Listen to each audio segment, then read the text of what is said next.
Tanya sebanyak-banyaknya. Baik, kita sambut dengan meriah Dr. Asep Didin Jaini Dahlan, SPJP. Persilakan. Silakan Bapak. Terima kasih. Terus aja langsung ya. Gimana Dok pagi ini, sehat? Alhamdulillah. Oke Dok, pada pagi ini kita pertama ini sesinya akan membahas tentang jantung ya Bapak Ibu. Oke, silakan Dr. Asep, mau ada yang dipaparkan terlebih dahulu, dipersilakan. Bismillahirrahmanirrahim. Saya berdiri ya, izin ya, biar kelihatan. Yang di belakang juga. Assalamualaikum warahmatullahi wabarakatuh. Ini banyak kaum hawa ya, berarti yang umurnya panjang kaum hawa. Nah, yang sering menambah ilmu kaum hawa ya. Baik Bapak-Bapak, Ibu-Ibu, hari ini kita santai saja, sedikit sharing ya. Saya beberapa waktu yang lalu dikonsulkan ya seorang pemuda, ya. 2 hari berturut-turut mereka mengalami serangan jantung dan masih muda, umur di bawah 30 tahun ya Bu ya. Jadi sekarang ini pergerakan penyakit itu semakin usia muda ya. Nanti apa kira-kira supaya kita ini mungkin di sini usianya udah di atas 40 tahun ya. Insyaallah ya, mungkin nanti barangkali bisa sharing ke anak-anaknya ya, saudara-saudaranya. Baik Bapak-bapak, Ibu-ibu, kenapa saya ingin sekali sharing ini ya, karena kebetulan ini tema kita juga terkait dengan tadi ya, lutut kuat, jantung kuat, semua kuat lah ya. Supaya kita sehat itu memang harus kuat semuanya. Termasuk Bapak-bapak, Ibu-ibu tadi senam pagi. Ini adalah salah satu usaha ibu, bapak untuk bisa hidup lebih sehat ya. Baik, hari ini kita sedikit ya sharing tentang bagaimana sih upaya kita mencegah penyakit jantung dengan gaya hidup Islami ya. Baik, next. Oke. Jadi penyakit jantung yang paling horor ya, yang paling sering banyak ditakutkan oleh masyarakat sebagian besar, ini karena memang menjadi pembunuh nomor 1 di dunia gitu ya, berdasarkan fakta yang real. Dan ini kalau kita melihat ya, mungkin kalau bapak-bapak, ibu-ibu nengok aja ke instalasi gawat darurat, itu lagi ada orang yang serangan jantung. Ya, mungkin bapak-bapak, ibu-ibu naik lagi ke lantai 5, dilihat di situ ada ICU, banyak sekali orang yang sakit jantung ya. Jadi bahkan dalam hitungan menit itu bisa mengakibatkan kematian, ya, disadari atau tidak. Sehingga hal ini tentunya menjadi PR yang sangat besar buat kita. Gimana caranya supaya kita terhindar dari salah satu penyakit yang menakutkan ini ya. Next. Oke. Ini bapak-bapak, ibu-ibu bayangkan bahwa bapak, ibu-ibu di dalam tubuhnya ini ada ada segenggam ya. Nanti kita lihat segumpal darah nanti yang tidak pernah tidak pernah capek ya, tidak pernah berhenti. Karena sekali berhenti organ ini, maka selesailah kehidupan kita ya, betul. Dan ini adalah sebuah organ yang unik, fantastik ya. Next. Sehingga hal ini 15 abad yang lalu ya, kita belajar sekarang ya. 15 abad yang lalu Rasulullah telah mengatakan bahwa jantung ini adalah sesuatu yang sudah pernah dibahas sebelumnya ya. Jadi Rasulullah mengatakan bahwa sesungguhnya di dalam tubuh manusia itu ada segumpal daging. Ya, tadi kita bisa bayangkan ya, segumpal daging itu kayak gitu tuh tadi. Bila ia baik, maka akan sehatlah seluruh tubuhnya. Sebaliknya, jika ia rusak, maka sakitlah seluruh tubuhnya. Ketahuilah sesungguhnya itu adalah al-qalbun. Nah, nanti al-qalbun itu apa? Next. Nah, ini pernah dibahas nih oleh salah satu ulama besar kita ya. Ini Imam Al-Ghazali itu menafsirkan ya kata-kata Rasulullah itu terkait dengan ala wahiyya al-qalbun, yaitu al-qalbun yang dimaksud itu apa? Ya, ternyata pengertiannya secara lahiriah bisa secara batiniah.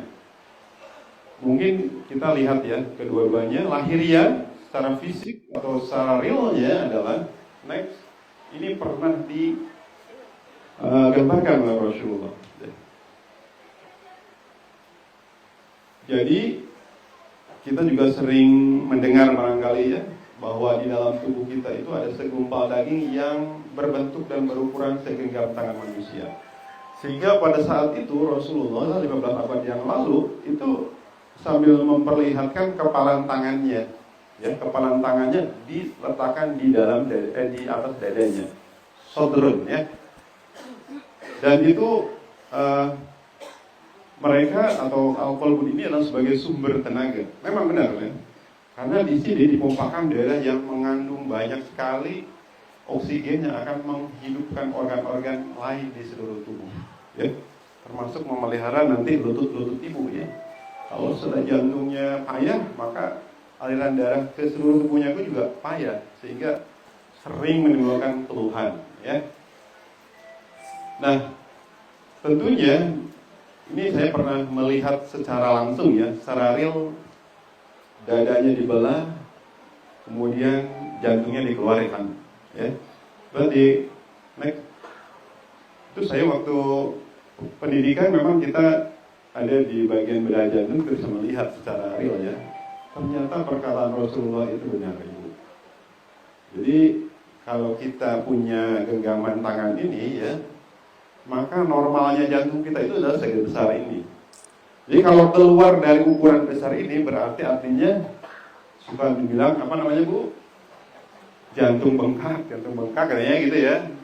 Itu jantung bengkak memang melebihi dari ukuran yang normalnya. Baik itu besarnya ke dalam, ya, ke dalam jantungnya, atau bisa besar juga keluar. Ya, dua-duanya berbahaya. Ya. Nah, next. Jadi kalau kita meneliti bahasanya, kenapa Rasulullah menggunakan al-qalbun, ya, karena itu yang dimaksudkan adalah ternyata memang jantung, ya. Kalau misalkan yang kita pahami itu adalah hati, maka mungkin bahasa yang digunakan adalah al-kabidu, seperti itu ya. Ini tentang bahasa. Next. Nah ini ya, Rasulullah pernah menggambarkan seperti ini. Jadi mudghah, ya, yang kalau dalam bahasa Arab itu ada di dalam Al-Quran juga mudghah itu segumpal daging, ya, segumpal daging. Memang lembut sekali Bu, kalau Ibu Bapak Ibu bisa menggenggamnya ya, itu jantung itu sangat-sangat lembut ya. Dan dia memiliki keunikan yang luar biasa. Gerakan dari si jantung ini berbeda dengan dengan gerakan otot yang lain. Jadi kan kalau jantung itu kan namanya otot jantung ya. Jadi namanya yang bergerak itu pasti ada ototnya. Baik dimanapun itu kita selalu berhubungan dengan namanya muskuloskeletal. Muskulo itu adalah ototnya, skeletal itu rangkanya.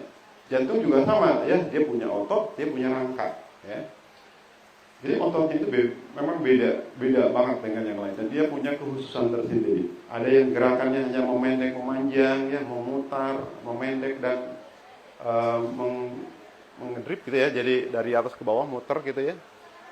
Itu transverse, itu jadi sehingga bisa, kenapa jantung itu bisa memompa. Luar biasa. Next.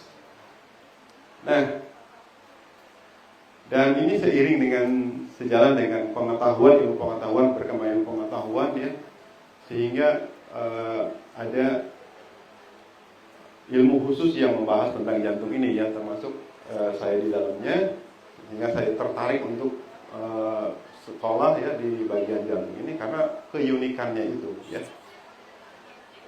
Kemudian kita ketahui bahwa inilah salah satu makna dari hadis Rasulullah ya, bahwa inna fi jasadi mudghah. Jadi ada sesungguhnya di dalam jasad kita ini ada segumpal daging ya. Yaitu adalah hati kita, bukan hati yang dimaksud ini adalah jantung kita. Namun secara apa namanya, kalau mungkin kita mengartikannya secara abstrak, secara batiniah ya, ada lain yang mungkin diartikan al-qalbu itu. Dan ini yang mungkin lebih banyak dipahami oleh bapak-bapak ibu-ibu ya, sehingga selalu berdoa setiap selesai sholat barangkali ya. Jadi ya muqallibal qulub sadis qalbi ala dinika, wahai zat yang mau membolak-balikan hati, tetaplah hatikan pada agamamu ya. Itu pengertian yang kedua mungkin ya, itu bahasanya mungkin sama nanti Pak Ustadz ya. Next. Nah, sehingga ibu-ibu, organ yang vital ini unik dan fantastik yang saya perlihatkan tadi, tentunya dia perlu pemeliharaan yang baik ya. Disadari ataupun tidak, bapak ibu itu lahir ke dunia dengan penuh keseimbangan. Kenapa orang bisa sakit? Karena melawan keseimbangan itu ya. Sehingga untuk mengembalikan ya keinginan penciptanya ya, supaya jantung ini baik, sehingga organ yang lain juga ikut baik, maka tentunya ada beberapa hal yang mungkin bisa kita tempuh. Ini terkait dengan gaya hidup kita ya, karena ini salah satu faktor yang menurut para pakar ya, gaya hidup itu adalah yang paling pertama kali diubah. Jadi kalau namanya orang sakit ya, itu pasti gaya hidupnya yang akan diubah pertama kali. Seandainya gaya hidup itu tidak diubah, mau obat semahal apapun tidak ada gunanya ya. Saya pernah nih melakukan terapi ya pada orang-orang sakit jantung. Misalnya ini bapak-bapak nih terutama kadang-kadang udah pasang ring 1 kali, 2 kali, Pak jangan ngerokok Pak, ngerokok ya. Akhirnya pasang lagi ringnya, nambah lagi lah ya. Jadi memang gaya hidup itu yang terasa berat ya untuk, tetapi bagi yang menjalankan ya itu sangat-sangat bermanfaat. Ada 4 hal yang mungkin saya ingin share di sini ya terkait dengan gaya hidup yang berguna untuk mencegah penyakit jantung ini. Yang pertama adalah ketenangan hati. Ya. Ini adalah akar utamanya nih. Orang sakit itu diawali dengan hati yang sakit ya. Hati yang sakit ya. Hati yang selalu gembira, orang sakit pun jadi tidak sakit. Saya deh maksudnya ya. Jadi ini ketenangan hati terutama ya. Sedangkan yang anjuran yang lain ini yang sering digembar-gemburkan ya, bahkan ada tempat tertentu yang tidak boleh merokok, salah satu rumah sakit ya. Ini ikon kita, tempat di mana kita bebas asal merokok. Kalau masih ada rokok, berarti bukan rumah sakit ya. Jadi tidak merokok, kalau makan, dan tentunya olahraga. Para olahragawan yang ada di sini ya. Oke, kita bahas yang pertama, ketenangan hati. Ini Bu, pertama kita menciptakan ketenangan hati ini sangat besar manfaatnya, sehingga banyak orang menempuhnya, ya, dengan meditasi. Orang kan pengen tenang hatinya, ya. Pergi umroh berkali-kali, pergi haji berkali-kali, mencari itu, ya. Ada lagi yang berdiam diri di atas gunung misalnya, ya, tidak ketemu orang sehingga mati. Nah itu mencari ketenangan hati, ya. Jadi memang hati ini adalah, ketenangan hati merupakan resep utama kesehatan jantung kita, ya, betul. Jadi orang yang hatinya selalu dirundung kecemasan, kegelisahan, itu menyebabkan apa Bu? Ini salah satu yang bisa menerangkan kenapa orang yang tidak tenang hatinya itu gampang sakit. Karena di dalam tubuh kita itu ada hormon yang memicu kita supaya kita semangat, kita bisa bergerak, ya, bisa teriak, bisa lari, ya, dari kenyataan. Itu adalah adrenalin ya satunya. Jadi ada adrenalin. Jadi kalau hormon ini dipicu terus Bu, ya, karena mungkin ibunya selalu banyak masalah, misalkan ya, selalu was-was, ya, sehingga adrenalin dipicu terus dan ini semakin mengakibatkan kerja jantung kita berlebihan. Kira-kira ada yang tahu nggak detak jantung kita dalam 24 jam berapa kali? Ya?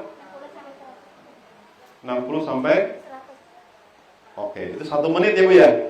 1 menit tuh bisa 60 sampai 100 kali per menit. Nah sekarang 24 jam berapa kira-kira ya? Oh, banyak. Betul ya Bu. Mantap. Ada yang tahu tuh, keren. Ya. Jadi kita resting heart rate atau detak jantung pada saat kita istirahat itu 60 sampai 100 kali. Kalau Bapak Ibu pengen tahu, kita punya alatnya. Pengen tahu nih saya kalau 24 jam itu berapa kali? Ya. Itu rata-rata itu 100.000 sampai 120.000 kali. Ya, per 24 jam. Kita bisa bayangkan ya, kerja yang sangat ekstra banget itu memang jantung kita. Ya, sehingga kalau kita tidak bisa memeliharanya satu organ ini, maka tidak disalahkan ya. Kalau orang itu cepat pulang. Cepat pulang ya, nggak tahu pulang kemana tuh. Ya, kalau kondisi ini terjadi terus-menerus, maka kan mengakibatkan jantung kita kelelahan. Benar betul. Ya. Jadi kalau misalkan kita melebihi dari naturalnya ya tadi, maka ya kita tidak menutup kemungkinan ya akan terjadi kelelahan jantung. Yang kita sebut dengan namanya payah jantung. Atau yang disebut dengan lagi gagal jantung. Wah, ya itu gagal jantung ya. Sehingga nih saya setiap harinya ya pasti ketemu ya orang-orang gagal jantung tuh ya di atas di lantai 3. Baik Bapak Ibu, lanjutkan. Tentunya yang pertanyaan berikutnya bagaimana menciptakan ketenangan hati itu ya tadi ya banyak caranya. Namun saya karena saya sebagai Muslim ya, saya melihat bahwa ini sudah diajarkan oleh baginda Rasulullah, sudah ada di dalam Al-Quran. Ya ikutin aja ya. Siapa yang mengikuti keduanya maka selamat kehidupannya. Ini menjelaskan kembali ya bahwa orang menjadi cemas dan gelisah itu karena berbagai hal. Disadari ataupun tidak Pak, ketenangan itu tidak bisa dibeli dengan segala sesuatu yang ada di dunia ini. Ya, ketenangan ini tidak bisa dibeli dengan harta, kekayaan, wanita cantik, istri soleh bisa ya. Jabatan yang tinggi, rumah yang megah, mobil yang mewah ya. Banyak kok pemain bola, satu jamnya itu dia gajinya 1 miliar 1 jam. Tapi hidupnya tidak bahagia Bu ya? Karena semua itu disediakan Allah hanya untuk kepentingan dunia, bukan untuk ketenangan hati. Maka pertanyaannya apa? Nah ini ya. Jadi dalam kondisi seorang muslim mungkin pernah dibacakan ayat ini. Jadi ketenangan hati ini hanya bisa diperoleh dengan zikrullah ya. Dengan zikir kepada Allah, ingat kepada pencipta kita ya, yang sudah menciptakan kita. Terserah mau caranya seperti apa. Namun zikir yang paling hebat itu adalah sholat. Ya. Nah kita dalam menghadapi sebuah masalah, musibah, ya, maka ada 2 tuntutan yang harus dijalankan. Ya. Wasta'inu bis-sabri was-shalah. Jadi kamu mintalah pertolongan itu dengan sabar dan sholat. Jadi sholat itu kalau orang udah sabar, ibu akan dapat hikmah dari apapun yang ibu jalani. Hikmah itulah yang membuat kita kuat, ya. Dan tentunya sholat itulah yang akan mendatangkan pertolongan. Ingat itu. Baik, next. Nah ini bapak-bapak nih yang sebagai perokok mungkin barangkali ya. Tapi tidak menutup kemungkinan ya, gaya hidup itu perempuan pun suka pada merokok. Ya tidak merokok atau mengurangi merokok. Karena jelas rokok ini adalah suatu hal yang tidak bisa dipungkiri lagi. Banyak penelitian yang menunjukkan bahwa rokok memang tidak baik. Terkait efeknya terhadap pembuluh darah, jantung jadi sempit ya.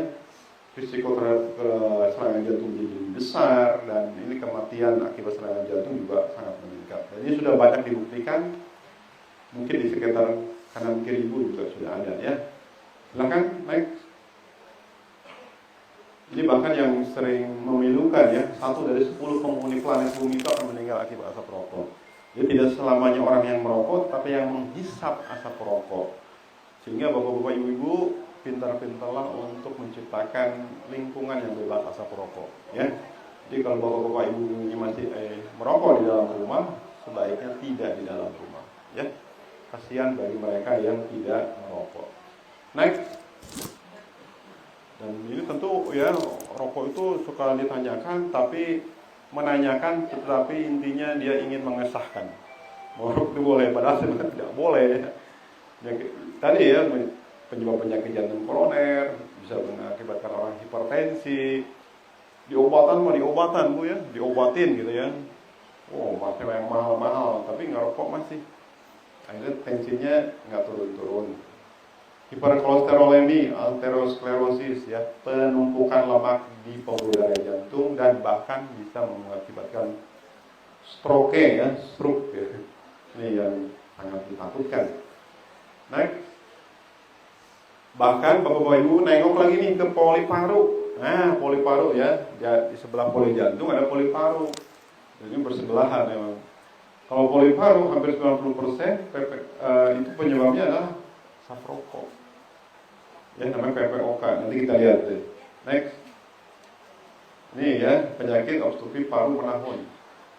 Jadi bapak-bapak ibu-ibu, nggak bapak-bapaknya aja ya, nggak ibu-ibu juga banyak penderita penyakit obstruktif paru ini.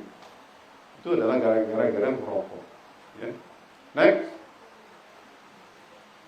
Dampak lain merokok itu banyak sekali ya, dari gangguan pencernaan, gangguan kehamilan, bahkan mungkin ini surga dunia juga akan hilang ya karena impoten, gangguan ginjal, gangguan mata, depresi ya banyak lah.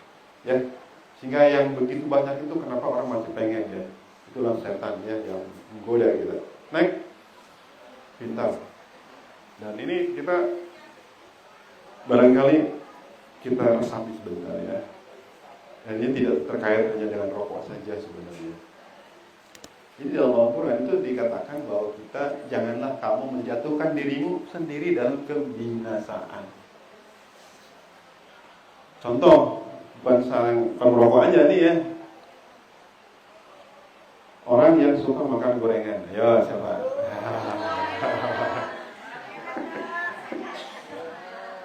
Itu gorengan itu kalau dimakannya satu nggak apa-apa bu. Tapi itu 5 pagi 5, siang 5, sore 5 lagi. 5 gorengan ya. Ya gimana nggak kolesterol yang tinggi ya.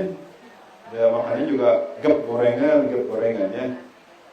Bahkan yang tidak disadari lagi makan kerupuk. Waduh itu kerupuk minyaknya banyak ibu ya, kolesterolnya banyak. Jadi satu kerupuk itu sama dengan 2 piring nasi. Jadi makanya ibu, aduh saya pengen kurus, jangan cari makan kerupuk. Jadi nggak kurus-kurus badannya ibu ya, karena makanya kerupuk mulu ya. Aduh ya Allah. Jadi ternyata di Al-Quran juga sudah disebutkan, cuman tidak dijelaskan di dalam Al-Quran itu kerupuk, enggak ya, tapi secara general. Baik, next. Jadi ini bu ya, tidak boleh menimbulkan bahaya dan tidak boleh pula membahayakan orang lain. Ini sudah diungkapkan oleh Rasulullah. Bahkan barang siapa yang menghirup racun ya, apapun lah itu racunnya ya, racun itu akan berada di tangannya lalu dihirupkan selama-lamanya dalam neraka jahanam. Namun bila dibalik. Next, oke, lagi ya. Bahkan kita disadari ataupun tidak ya, banyak perbuatan kita yang sifatnya pemborosan. Yang rokok itu salah satu yang hidup pemborosan ya, karena apa yang dimakan coba kalau mau orang yang ngerokok? Nggak ada ya. Asapnya mau dimakan, kan nggak pernah dikeluarin lagi. Jadi ini sebuah pemborosan. Bahkan naifnya ya, ibu-ibu bapak-bapak coba tengok deh tetangganya ya, siapapun dia di sekitarnya. Jadi uang yang dimiliki itu hanya untuk membeli rokok, bahkan anaknya banyak gizi buruk. Jadi bukan nyalain pemerintah aja bu, gizi buruk gitu kan. Padahal karena sifat borosnya kita sendiri ya yang membuat gizi buruk. Padahal itu coba kalau uang yang dibuat beli makanan bergizi, anak-anaknya pasti terhindar dari gizi buruk ya. Masa anak-anaknya dikasih asap rokok, ya kan? Oke. Supaya Allah tidak menyukai orang-orang yang berlebihan. Ini ya, yang perlu digarisbawahi di sini adalah berlebih-lebihan.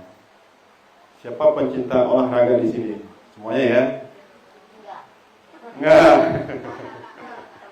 Ya. Jadi olahraga itu baik, Bu. Baik nggak? Baik. Tapi kadang-kadang kalau orang yang berlebihan bisa menyebabkan ketidakbaikan ya. Bahkan berakhir dengan kematian. Dan ini sudah terbukti, Bapak Ibu. Saya beberapa pasien saya yang seorang runner. Runner tau nggak? Runner. Oh, lari jarak jauh banget. Itu mereka seminggu bisa 6 kali 7 kali latihan. Dan bukan sekilo 2 kilo itu larinya ya. Oh, bisa 20 kilo, bahkan 40 kilo gitu ya. Tapi begitu datang ke kita, lihat jantungnya udah gede ya.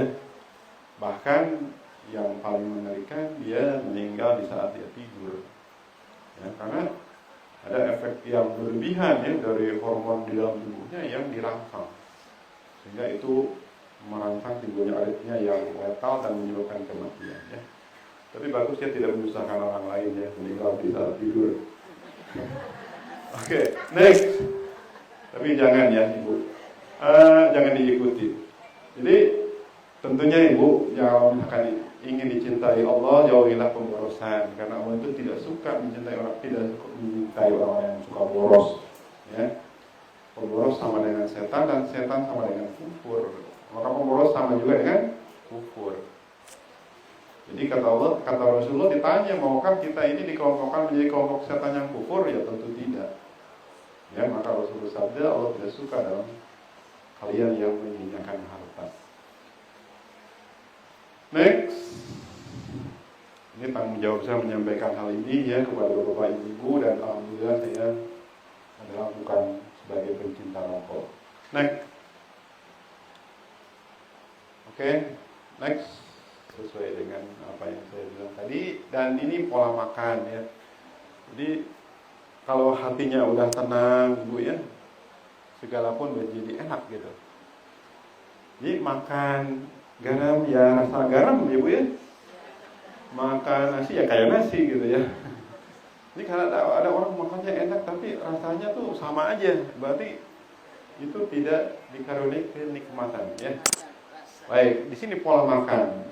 Dan ini makan ya setidaknya kita kalau 24 jam waktu yang diberikan oleh Allah dalam satu hari itu kita bisa makan berapa kali Bu ya? 3 kali ya. Pengosongan lambung kita itu diatur Bu. Jadi dia bisa kosong kembali si usus lambung kita itu setelah 3 jam. Jadi bapak-bapak ibu-ibu ini yang suka ditanyakan, gimana dong saya kalau udah makan obat, terus saya muntah, perlu nggak saya minum obat lagi? Nah, dilihat ya bahwa di lambung kita itu dia bisa bertahan 3 jam.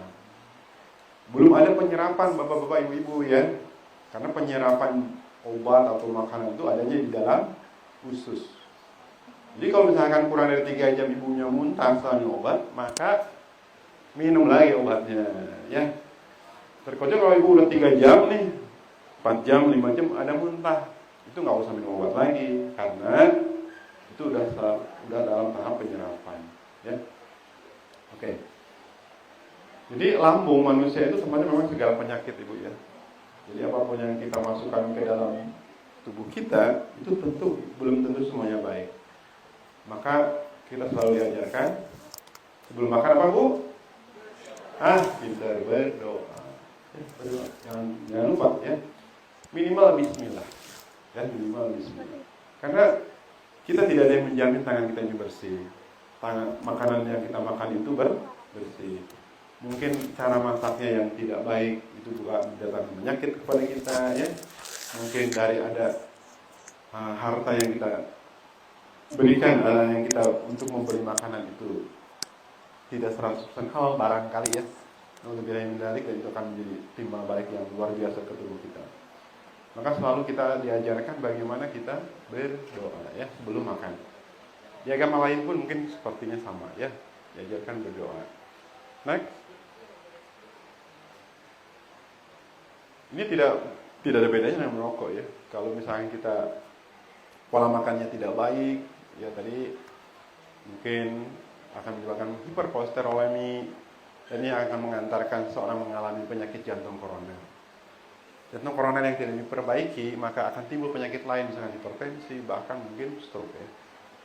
Karena gangguan terkait dengan metabolik itu gangguan dengan seiring dengan sejalan dengan makanan sebenarnya ya. Itu akan berpotensi perburukan terhadap pembuluh darah. Pembuluh darah yang kita ketahui adalah dari ujung kepala hingga ujung kaki itu ada pembuluh darahnya. Maka kalau saya mengobati jantung bukan hanya jantungnya saja sebenarnya, pembuluh darahnya yang lain ya, termasuk yang ada di kaki. Ya. Karena itu ada pembuluh darahnya seperti itu ya. Baik, next. Dan ini tentunya ada dua prinsip besar yang harus ibu bapak camkan. Pola makan yang baik itu seperti apa? Ya, dan ini pernah disyiratkan oleh Rasulullah. Itu tidak berlebihan, Bu. Satu, tidak berlebihan. Yang kedua, seimbang. Ya, ini mungkin yang sering kita lihat ya. Next. Nah, makan, minum itu baik nggak? Baik ya. Tapi ada kata selanjutnya, jangan berlebihan. Ngukur berlebihan itu apa? Yang bagus itu makannya seperti apa? Ada yang tahu nggak? Makan yang bagus itu seperti apa? Makan sebelum lapar, berhenti sebelum kenyang. Wih, mantap ibu ya. Itu ya. Jadi kalau misalnya bapak-bapak, ibu-ibu sudah bisa menjalankan, kita nanti diajarkan ya bagaimana kita makan sebelum lapar, berhenti sebelum kenyang. Itu luar biasa karena kita namanya apetit ya. Apetit itu nafsu makan. Nafsu makan itu akan dirilis oleh otak kita di saat kita lapar. Kalau kita sambut dengan baik ya, dan apetitnya itu muncul, maka udah dipersiapkan Bapak Ibu ya. Lambungnya udah dipersiapkan ya, dengan sendirinya itu. Asam lambungnya sudah dibuat, insulinnya sudah dipersiapkan, detak jantungnya sudah menyesuaikan. Nah, pada saat itu ibu makan ya, karena begitu makanannya masuk, diolah dengan baik, ada kuman dimatikan oleh asam lambung ya. Kemudian ada gula, kadar gula yang ada di dalam makanan itu diturunkan oleh insulinnya, detak jantungnya mengikuti, ya kan? Seperti itu. Ternyata kenapa kita itu makan sebelum di saat kita lapar. Memang itu ya tujuannya. Kemudian jangan lupa, karena kita saking laparnya, kita lupa. Jadi nambah lagi. Jadi udah 2 piring nambah lagi, gitu. Jangan ya, jangan berlebihan. Kenapa? Nah, kenapa lagi ya? Jadi kita itu punya keterbatasan. Ya.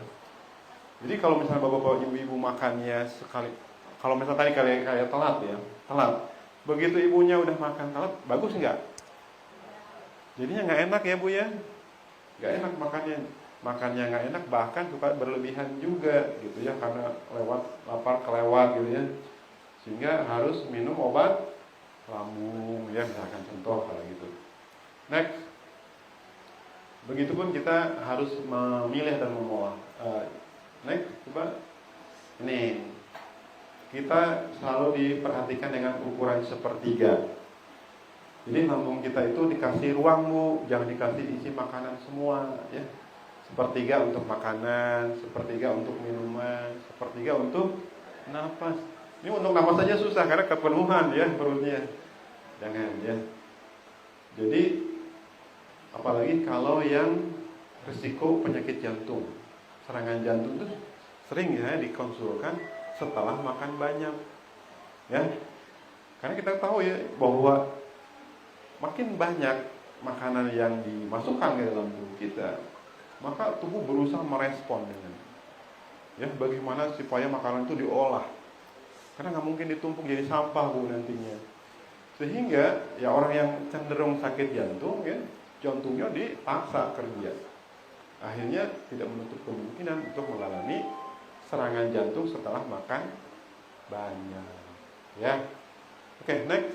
Jadi harus seimbang memang. Seimbang inilah yang akan kita memelihara hidup kita jauh lebih panjang, ya. Yang keempat, tadi yang terakhir ini olahraga. Wes, bapak-bapak ibu-ibu di sini pencinta olahraga sepertinya, ya. Saya lihat olahraga itu tidak harus selalu jadi runner, tidak ya. Ibu berjalan pun itu olahraga.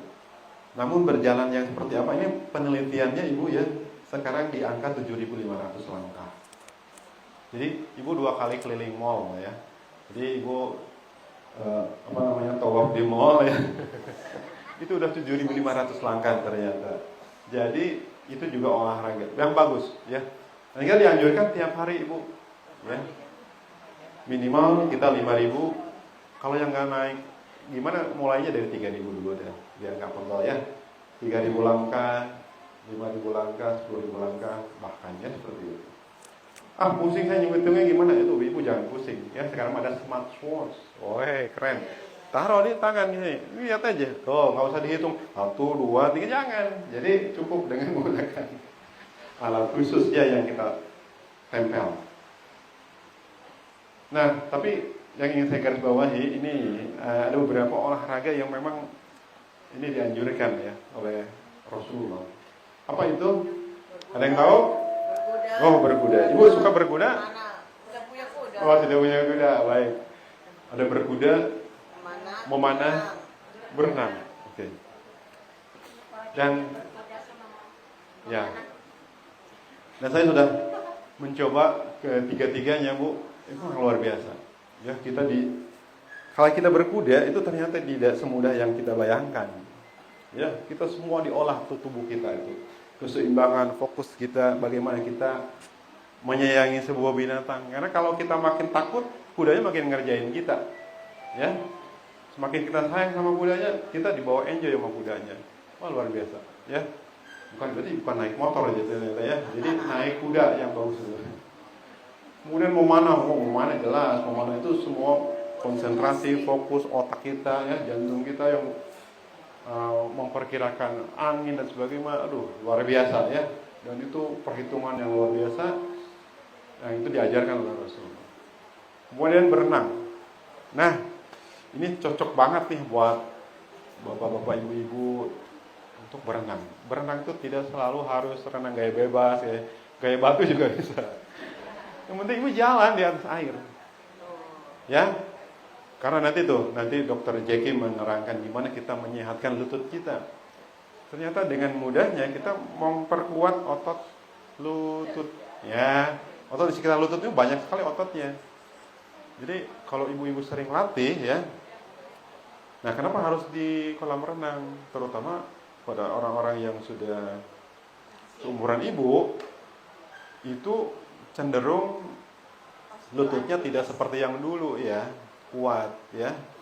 Sehingga untuk apalagi badannya yang gemuk ya. Jadi orang yang gemuk selalu saya bilang bahwa ibu, bapak ini harus turunkan berat badan karena akan menyimpan bom waktu ya. Di suatu ketika nanti meledak tuh. Mulai dari tumit ya, lutut, pinggang, punggung, leher. Ya, itu kadang-kadang orang gemuk. Jadi harus diturunin ya. Jadi nanti berenang itu salah satunya adalah menyehatkan tubuh kita ya, jantung kita sesuai dengan yang diajarkan Rasulullah. Next, kali ini udah waktunya kita berpisah. Lanjut. Ini bahkan dulu Rasulullah sering ya mengajak istrinya. Jadi bapak-bapak ibu ajak istrinya, jangan bapak-bapak aja yang olahraga ya. Ajak istrinya untuk berolahraga. Karena Rasulullah dulu sering mengajak istrinya Siti Aisyah untuk berolahraga ya, berlari bersama. Next. Oke, sebagai bahan kesimpulan Bapak Ibu bahwa penyakit jantung adalah penyakit pembunuh nomor 1 di dunia. Sekali lagi pembunuh nomor 1 di dunia. Sehingga tentunya jantung kenapa demikian? Karena mereka merupakan organ vital yang menentukan kehidupan kita. Kalau jantungnya sehat, maka semuanya akan sehat. Begitu sebaliknya. Dan tentunya untuk mempertahankan jantung kita tetap sehat, gaya hidup sehat sangat berpengaruh ya terhadap kesehatan jantung. Ada beberapa hal yang mungkin bisa kita tempuh bagaimana untuk menjaga dan kita tetap sehat adalah tentunya dengan memberikan ketenangan hati yang selalu kita ciptakan dengan apapun itu, tidak merokok, pola makan yang baik, ya, yang seimbang tadi ya, tidak berlebihan dan seimbang, dan olahraga teratur. Barangkali itu yang ingin saya sampaikan dalam kesempatan ini. Terima kasih atas perhatiannya. Assalamualaikum warahmatullahi wabarakatuh.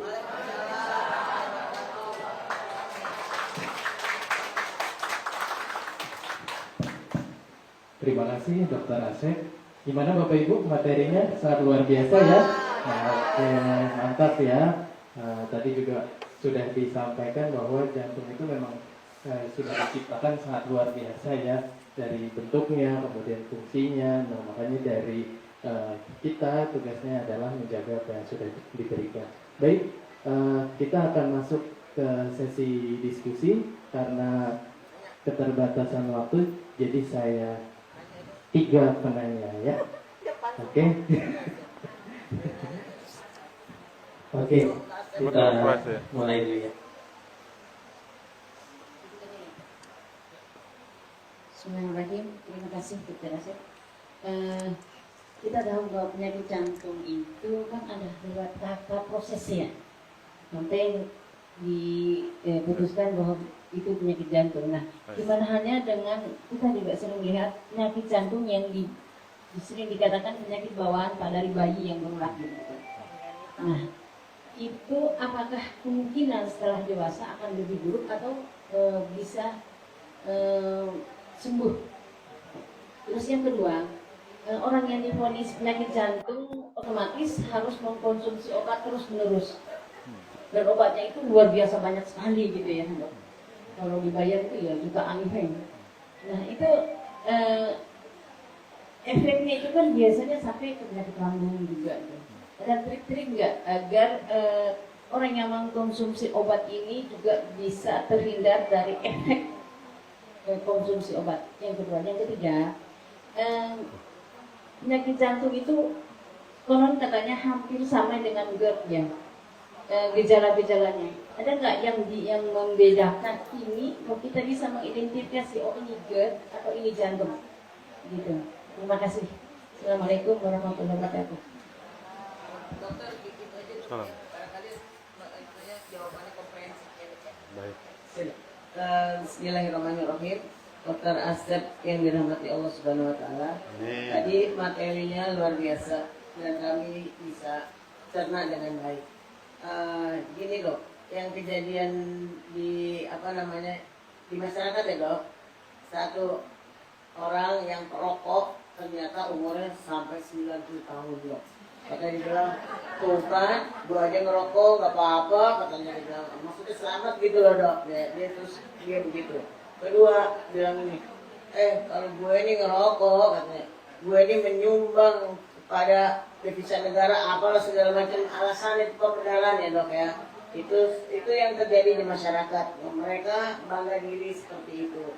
Padahal ternyata semuanya tuh ada tuntunannya di Quran bagaimana hidup yang sehat dan hidup yang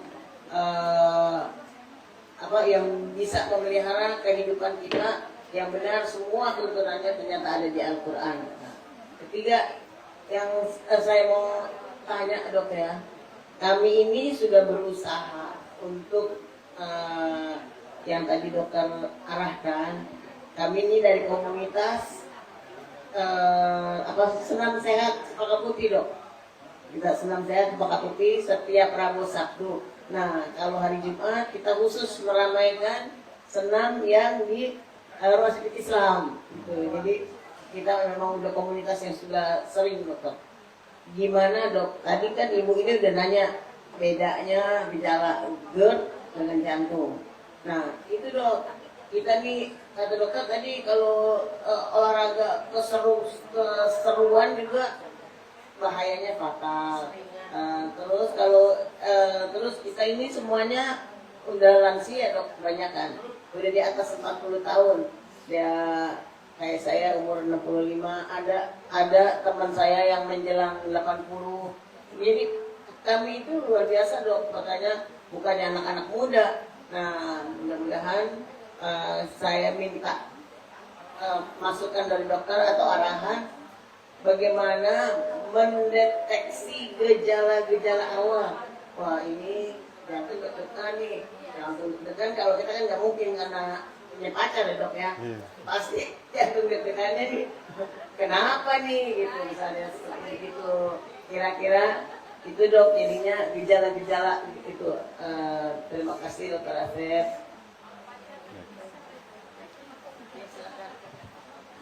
Oh ya. Selamat pagi Dokter Asep, nama saya Hana. Dok, saya ada beberapa pertanyaan ya. Bagaimana menjaga kesehatan jantung, termasuk dengan medical check-up-nya dokter? Apa yang harus kita lakukan? Dan kita lakukan kan sekarang banyak juga usia-usia muda udah kena penyakit jantung, kemudian meninggal. Nah, deteksi dini yang harus kita lakukan MCU-nya seperti apa dok? Entah EKG, echo, atau cek kalsium scoring, atau yang lain-lain, atau treadmill. Kemudian yang kedua, dokter, untuk pasien dengan gangguan hyperthyroid kan penyakit Graves, bagaimana cara dikelola agar tidak terjadi gagal jantung? Dan yang terakhir dokter, untuk pasien dengan TB atau penyakit paru lainnya, kenapa sih harus jaga kesehatan jantungnya dengan seksama? Apakah itu hubungannya erat antara paru dengan jantung? Mungkin 3 pertanyaan dokter. Terima kasih, sehat selalu dokter. Wah. Pertanyaannya luar biasa. Saya ujian lagi nih. Ya, aduh, ini saya ditanya lagi seperti saya ujian. Baik, Bapak Ibu, sedikit kita dicerahkan kembali. Tadi yang mungkin yang orang sakit jantung itu, kadang-kadang ada yang didapat, ya, ada yang bawaan. Kalau yang didapat itu yang paling banyak. Karena tadi ya, kembali ke pola hidup kita. Sering banyak melanggar. Sehingga kita tidak boleh menyalahkan orang lain. Salahkanlah dulu diri sendiri. Jangan-jangan keluar dari yang keseimbangan tadi ya. Baik. Tapi kalau orang-orang yang memang sudah ditakdirkan, ya, dia memiliki penyakit jantung bawaan, apakah bisa hidup lebih lama? Ya, tentunya ini menjadi sebuah bagian tersendiri sebenarnya ya Bu ya. Jadi kita di bagian kardiologi itu ada namanya bagian congenital heart disease, penyakit jantung kongenital, ya. Dan tentunya sekarang pemerintah itu sudah menggemborkan deteksi dini dari penyakit jantung kongenital. Dan itu caranya sangat mudah dilakukan, ya. Jadi di puskesmas pun harusnya sudah bisa itu mendeteksi. Dengan cara apa? Dengan melihat saturasi oksigennya. Jadi kita pakai oximetri ya. Dulu waktu pas zamannya COVID, wah pasti pada punya. Karena takut saturasi oksigennya tuh turun ya.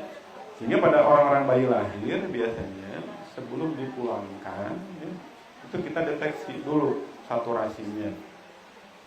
Kalau deteksi itu biasanya dari lengan kanan ya, lengan kiri dan tungkai biasanya. Kalau misalkan kurang dari 95% saturasinya, maka segera rujuk ke fasilitas kesehatannya, terutama yang ada dokter jantungnya, karena kita akan deteksi lewat pemeriksaan ehokardiografi. Terkait dengan penyakit jantung kongenital itu selama kita mendeteksi secara dini ya, itu bisa ditangani dengan baik. Namun sayangnya kita deteksi dini aja tadi yang saya bilang itu sangat terlambat. Sehingga pada saat kita mau koreksi pun itu orangnya sudah besar. Ya, atau bahkan sebelum besar dia sudah meninggal duluan, ya. Karena antriannya juga cukup panjang ya untuk melakukan koreksi pada pasien-pasien gagal jantung kongenital ini. Alhamdulillah sih beberapa pasien saya nih ada yang dari umur berapa gitu ya, di umur 10 tahun, di bawah 10 tahun dia udah koreksinya. Kita taruh di oxalat itu yang memiliki 4 kelainan kongenital sekaligus di dalam jantungnya, itu kita bisa lakukan koreksi secara bertahap, dan kalau memang itu berhasil, bisa langsung seperti orang normal biasa. Sampai saat ini saya punya pasiennya, ya. Jadi bisa, ya, kalau bisa dikoreksi bisa. Kemudian terkait dengan orang yang sakit jantung, kok saya kalau sakit jantung identik dengan minum obat yang banyak, ya. Itu mah gara-gara ibu sendiri pengen minum obat banyak, kan saya nggak mau. Kan. Gimana cara mensiasatinya? Alhamdulillah ya, sekarang itu banyak namanya single pill kombinasi. Jadi dalam satu obat itu beberapa trik ya yang bisa kita lakukan. Itu kita menggunakan namanya single pill combination, ya. Jadi dalam satu obat itu dalam satu sediaan terdiri atas 2 sampai 3 obat sekaligus. Dan itu lebih efektif dan lebih meningkatkan compliance atau kepatuhan seseorang untuk minum obat. Jauh lebih baik, ya.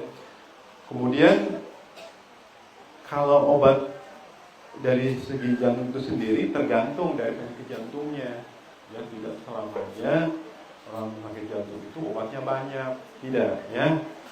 Tapi yang suka nambah-nambah itu karena yang lain biasanya, Bu. Sakit jantung tapi ada yang nyeri ulu hati, ya. Ada yang nyeri lutut. Jadi ditambah-tambahin lagi obatnya. Jadi dari saya udah dapat 5 misalkan, dari dokter Jeki dapat 5, jadi 10 obatnya. Jadi banyak, ya. Jadi memang ini salah satu yang polifarmasi atau obat yang baik itu menjadi PR kita ya sebenarnya, apakah harus sebanyak itu tidak. Jadi maka perlu kontrol untuk ibu ke dokter itu ada sebenarnya itu ya. Bagaimana ada obat yang bisa kita kurangi, ada obat yang perlu kita waspadai penggunaannya, adakah ada efek samping yang sudah muncul pada pasien ini atau tidak, bagaimana pencegahannya, sehingga perlunya kontrol itu seperti itu ibu ya. Jadi udah enak nih saya, udah nggak kontrol. Ya. Kemudian kadang-kadang orang bingung, ini orang nyeri sakit jantung, sakit dada karena jantung atau dari GERD. Karena GERD atau gastroesophageal reflux, ya. Di sini penyakit di mana si lambung kita tuh kan ada sebelah kiri, ibu ya. Kecuali yang anomali ada di kanan. Jadi yang normalnya ada di kiri. Jantung kita itu sebagian besar ada di sebelah kiri. Dan saluran makan kita itu melewati jantung kita. Sehingga pada orang-orang yang reflux itu artinya si cairan lambung itu atau isi lambung itu naik lagi ke atas. Karena klepnya itu kurang bagus ya. Jadi orang normal itu ibu kalau orang makan dijungkir balik pun ya, kaki di atas, kepala di bawah, itu nggak akan balik ibu ya, asam lambungnya. Tapi kalau orang yang klepnya rusak, itu jangankan dibalik, ya, terlentang sedikit pun dia balik ke atas, ya. Kemudian ditekan perutnya sedikit pun bisa naik ke atas. Jadi itu nyeri dadanya hampir mirip sebenarnya. Namun ada hal yang kita bisa membedakannya. Apakah ini jantung, apakah ini GERD-nya. Satu, ya, nyerinya itu biasanya ibu tidak bisa lokalisir. Itu namanya RNA ya. Yang sakit jantung itu nyerinya tidak bisa dilokalisir dengan jari. Jadi kalau misalkan bapak ibu datang ke saya nih contohnya, dok saya sakit dada kiri saya nih. Dia tunjuk dengan hebatnya. Nih sakitnya di sini. Saya tenang lalu gitu. Tapi kalau datangnya ke saya itu, dok saya nyeri dada, tapi saya nggak tahu sebelah mana, pokoknya sebelah kiri. Itu loh, saya lebih was-was. Ya, harus lebih agresif kita. Jangan-jangan itu mereka mengalami serangan jantung. Ya. Jadi kalau kita membedakannya salah satunya bisa dilokalisir atau tidak. Kalau sakit jantung tidak bisa dilokalisir. Hanya bisa dipersepsikan aja. Oh saya jantungnya sebelah kiri. Oh dok saya nyerinya di sebelah kanan bawah di sini. Saya sakit jantung bukan. Kan jadi ada di sini ya. Jadi kalau misalkan nyerinya di sebelah kiri kita was-was ya dan tidak bisa ditunjuk ya. Kedua ada radiasi. Radiasi itu apa? Penyebaran. penyebarannya itu dia kemana aja. Jadi tidak hanya nyeri di sebelah dadanya, tapi bisa ke rahang kayak ke cekek, ya, ke pundak, ke tangan. Oh, nyaliara kalau orang Sunda, itu mana-mana sakitnya, ya. Bahkan sampai ke belakang, punggung, ya. Jadi ada radiasi. Kemudian yang ketiga, kalau nyerinya itu bertambah dengan aktivitas. Kalau misalkan ibu nyeri dada, ya, saya maka suka ngasih tahu nih ke bapak-bapak ibu-ibu, saya nyeri nih dada tapi gak jelas gitu ya. Kalau lagi nyeri dada, ibu jalan aja, ibu aktivitas aja. Nyeri dadanya makin nyeri apa makin hilang? Kalau makin hilang berarti ibu bukan. Kalau makin nyeri, aduh, udah stop, berarti memang iya. Gitu ya, bisa dimungkinkan ya karena jantung. Kemudian ada yang memprovokasi. Provokasinya kalau sakit jantung itu tadi yang saya bilang, tertawa berlebihan. Tiba-tiba dimarahin, sedih sama suaminya, nggak dikasih uang jajan. Wah, nyeri dadanya. Misalkan kayak gitu. Jadi ada provokasinya. Misalkan makan banyak, tertawa banyak, sedih berlebihan, stres berlebihan, itu juga bisa provokasi. Ya. Kemudian kadang-kadang dia bisa relief. Relief itu artinya hilang. Hilang dengan cara istirahat ibu. Istirahatin, narik nafas, gitu enak, gitu ya. Tiba-tiba hilang tuh nyeri dadanya. Nah, itu mungkin bisa, kemungkinan besar dari jantungnya, nyeri dadanya ya. Atau bahkan mungkin kalau bapak-bapak ibu yang sudah terbiasa minum obat namanya obat bawah lidah tuh ya, obat nitrat. Itu biasanya relief atau hilang juga nyeri dadanya kalau obat itu ditaruh di bawah lidah. Sedokan. Ya, bisa sorbetingnya terus. Jadi itu beberapa hal yang bisa membedakan. Kalau GERD itu tidak menyerupai seperti itu biasanya. Dan memang nyeri dadanya seperti terbakar. Nyeri cuma di dada juga ya. Tapi biasanya lebih bisa melokalisir. Kemudian kadang-kadang bahkan relief dengan dikasih makanan. Dikit ya, atau minum obat lambung hilang. Itu biasanya kita bisa membedakannya secara cepat gitu ya. Terkait merokok, tentu ya banyak dalih yang mengatakan bahwa ingin dia dihalalkan rokok itu. Dibolehkan ya, tapi tidak, kita gimana ya? Selalu ada risk and benefit ibu ya. Minum obat pun selalu ada risk and benefit. Ada keuntungan, ada kerugian. Tapi kita selalu mengambil itu adalah yang benefitnya lebih banyak, keuntungannya lebih banyak. Sekarang kalau merokok, saya tanya, lebih banyak madorotnya, lebih banyak manfaatnya.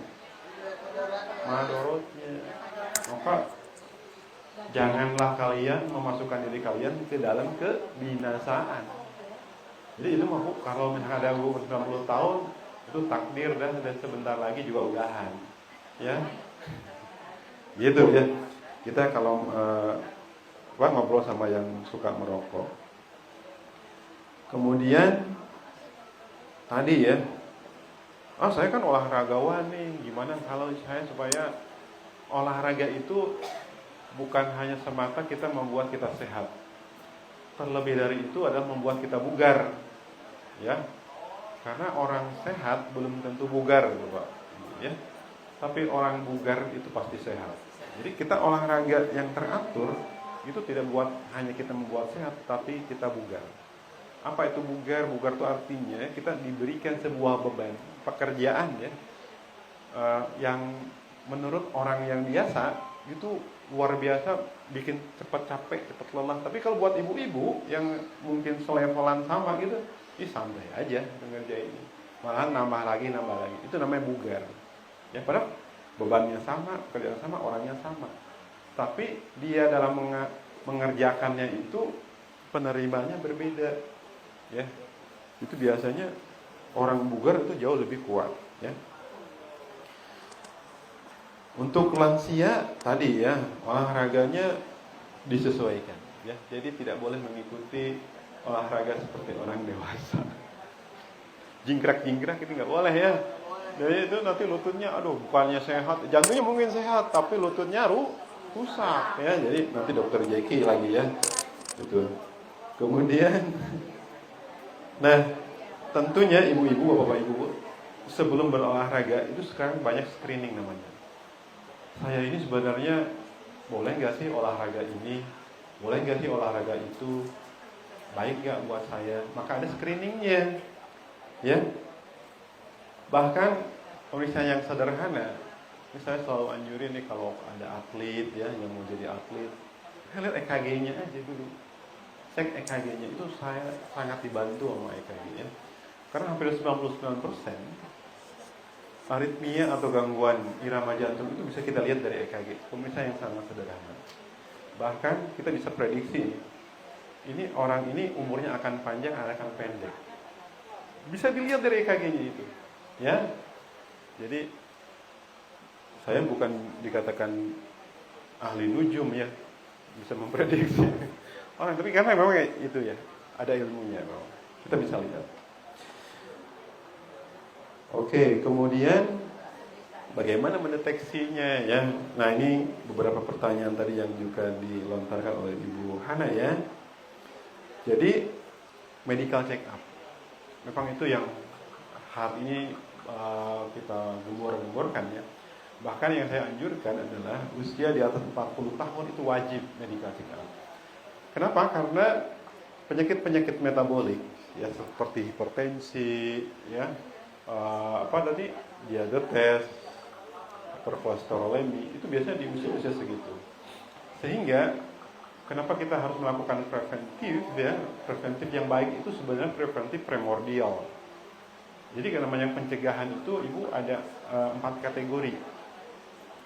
Primordial preventif ya, jadi kita primordial itu sebelum orang itu terjadi ya, sebelum itu orang lahir, itu sudah kita preventif supaya dia tidak sakit.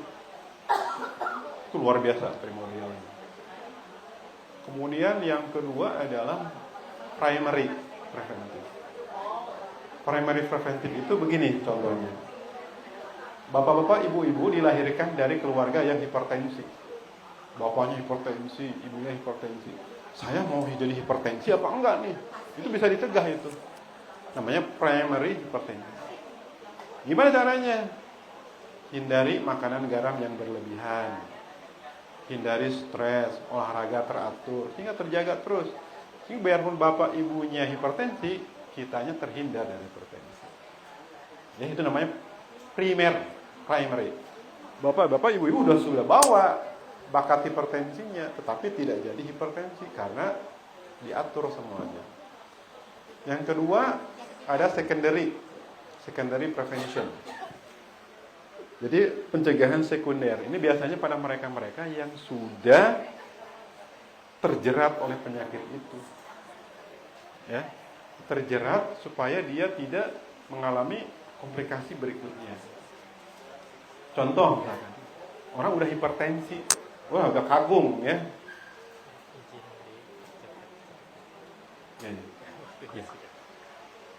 Orang kandung terkena hipertensi sehingga dia mengalami serangan jantung. Supaya dia tidak mengalami serangan jantung kembali, maka hipertensinya harus dikelola dengan baik. Ya, gulanya dikelola dengan baik supaya dia tidak mengalami lagi hipertensi serangan jantung berikutnya yang lebih parah. Ya. Oke, deteksi dini tadi yang sudah bisa dilihat ya, banyak hal yang bisa kita lakukan dari mulai pemeriksaan laboratorium ya, EKG ya, treadmill test sekarang banyak di sini, ada kalsium score ya, bahkan MRI sekalipun bisa kita lakukan. Kemudian pasien-pasien hipertiroid itu seiring dengan penyakitnya dia adalah sebagai sumber orang mengalami gangguan jantung ya. Karena tiroid sangat berkaitan sekali ya dengan jantung ya, terutama terkait itu dengan ototnya, terkait dengan itu iramanya. Jadi harus dikontrol dengan baik. Orang TBC paru, apakah jantungnya harus diperbaiki atau harus dipertahankan supaya dia tidak sakit jantung karena TB paru? Dan itu ya, bahwa TBC paru itu juga salah satu pengantar seseorang mengalami namanya sakit jantung tertentu, namanya cor pulmonal. Jadi ada jantung yang disebabkan oleh kondisi parunya yang tidak balik. Jadi saling timbal balik. Ya, dan makanya kalau orang terkena TBC paru harus diobati secara sempurna supaya tidak terhindar dari penyakit jantung akibat pulmo ya. Baik Bapak Ibu, waktu doa yang memisahkan kita. Terima kasih atas perhatiannya. Assalamualaikum.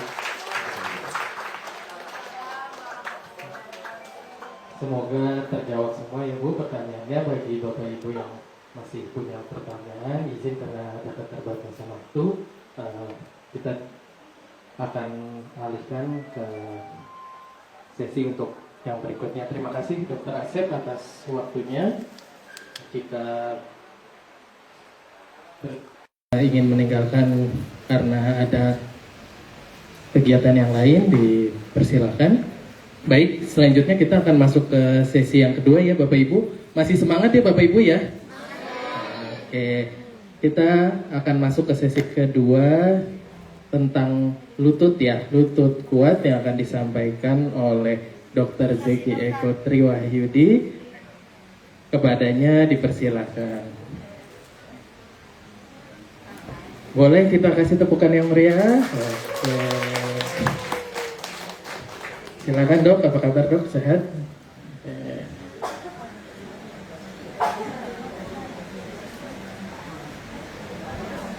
Alhamdulillah, sehat Mas. Oke, Dok, ini pesertanya Bapak Ibunya sudah sangat semangat sekali Dok, ingin mengetahui tentang bagaimana sih ya Bapak Ibu untuk menjaga agar lututnya tetap sehat gitu ya, tetap bisa beraktivitas, tetap aktif walaupun sudah di masa lansia. Silakan Dokter. Ya, makasih Mas Wahyu. Sebenarnya saya malah nggak enak nih tadi. Kayaknya tadi Dr. Asep masih banyak yang mau ditanyakan ya. Kalau di stop ya? Hah? Masih lanjut ke saya boleh Ibu? Boleh. Atau balik ke Dr. Asep lagi aja kita panggil. Ya, kita sharing aja diskusi ya, ibu-ibu. Ini banyak ibu-ibunya, bapak-bapaknya 1, 2, 3, baru 4 kayaknya. Berarti ibu-ibu yang lebih semangat, yang pengen panjang usianya ibu-ibu ya? Amin. Bapak-bapaknya mana ya? Di rumah. Oke. Tadi menarik sekali yang disampaikan Dr. Asep ya. Tubuh kita itu satu kesatuan, tidak bisa dipisahkan. Kalau mau jantungnya aja sehat, yang lain sakit nggak mungkin kan? Ya, lututnya sehat, yang lainnya sakit nggak mungkin kan? Nah, harusnya semuanya sehat. Jadi bisa beraktivitas dengan normal, dengan baik. Kalau dulu masih kecil dipaksa untuk sekolah, udah dewasa dipaksa untuk kerja, masa udah pensiun dipaksa di rumah kan nggak mungkin Bu. Pengennya jalan-jalan, pengennya tamasya, pengennya umroh, pengennya keliling Indonesia, keliling dunia kan. Masa sakit kan nggak mau. Nah, tapi itu dipupuk dari sejak kita muda, sejak kita kecil. Itu yang harus kita jaga terus ya. Saya coba bawa tema tentang lutut, tapi saya rasa nggak pas kalau cuma lutut aja, karena di masa lansia itu semua harus bergerak, ya. Nggak enak kalau cuma kaki gerak, tangannya diem kan, ya kan, harus bergerak juga kan. Kan bisa foto-foto, harus tangannya harus sehat ya Bu ya. Bisa selfie kan tangannya harus sehat ya. Nah, lanjut. Siapa ini operatornya? Ya. Bisa dikatakan mulai lansia itu umur 60. Tapi sekarang orang sekarang mah umur 30 aja udah mulai sering ke rumah sakit. Umur 20 udah mulai sering ke rumah sakit. Itu yang harus kita perhatikan, kita jaga ya. Kita yang mengkontrol diri kita sendiri ya. Kalau dikatakan lansia ya mulai 45 itu mulai muncul satu keluhannya. Itu alamiah, itu lumrah ya. Tidak bisa kita tolak, tapi bisa kita jaga supaya tidak sakit, tidak muncul jadi masalah, tidak menunda aktivitas kita, tidak mencegah kita untuk berbuat yang baik, yang produktif.